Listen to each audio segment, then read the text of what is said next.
ng TNT, papaganahin na ang kanilang kaliwang kamay para lang makuhang inaasam sa PBA draft. At syempre ang ipapalit yung player na tiyak ako mapapapayag din ng katrade na team na dati na rin nilang hininga ng pabor sa ganitong transaksyon. May isang gwardiya po silang papakawalan bago pa man magsimula ang PBA Season 49 at ang gwardiya to ay ang isa sa mga pinakabeteranong guard sa kanila. Bago tayo magpatuloy, kung nais yung suportahan ng aking channel, just click subscribe and share. Mukhang desperado na ang TNT na baguhin ang kanilang roster. Mga ilang conferences na rin kasi nagiging kawawa ang TNT since nung nawala na rin si Mikey Williams sa kanila, doon bumagsak ang kalibre nila at in searching na ngayon kung sinong pwedeng maging next Mikey Williams. Ngayon ito ang bagong balita. Ayon kay Snow Badwa, may ititrade daw silang isang veteranong guard na magsisilbing pampain din para lang pumayag ang kanilang napupusuan na si Cedric Barefield. Siya yung sinasabing next Phil-Am superstar dahil sa kanyang taglay na athleticism at speed. Higit sa lahat, napaka-shooter pa. Alam nyo ba na naging superstar din niya noon nung hindi pa na-disband ang Bay Area Dragons?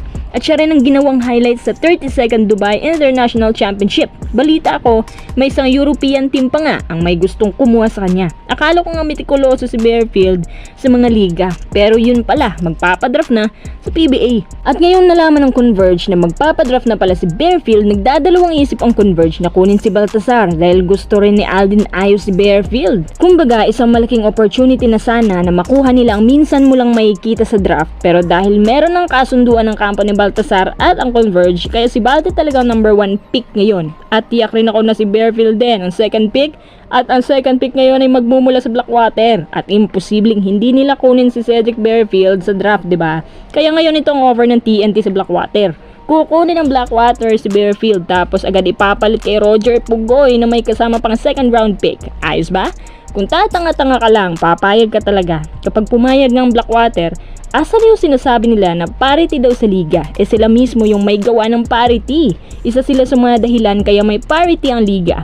Ang lakas naman ang loob ni boss na magreklamo. Pero dumadambubs din pala. Balik tayo sa trade na to. Si Pugoy ay shooter din naman pero napansin ko na injury prone na siya. Bumaba ang average points niya. Mula 19 points naging 15 points per game na lang. Tapos yung field goals niya mula 4.52 naging 0.428 na lang. Tapos yung 3-point percentage niya mula 0.400 naging 0.335 na lang. Pati nga yung stats niya sa free throw bumaba.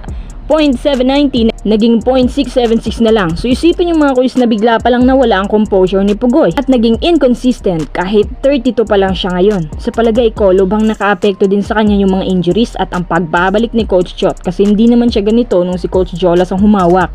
Pero binibigay ni Coach Chot na minuto, ganun pa rin naman hanggang 32 minutes playing time. Bali parang ganito ang mangyayari na trade deal. Cedric Barefield to TNT kapalit ni Roger Pugoy na may second pick pa raw o may palaman pa yan, hindi lang tinapay. Pero kung ako talaga sa Blackwater, kahit isama pa nila si Castro, hindi talaga ako papayag. Well, kung sa bagay meron din naman tayong tinatawag na free agency rule. Sa madaling salita, kahit hindi pa nila i-trade si Barefield pero dahil sa free agency rule, hindi rin magtatagal si Barefield sa kanila at mapupunta din siyang TNT. At ang TNT naman nagse-celebrate na ngayon kasi meron na silang isa pang Mikey Williams sa skills. Pero sana wag lang din maging Mikey Williams pagdating sa kontrata.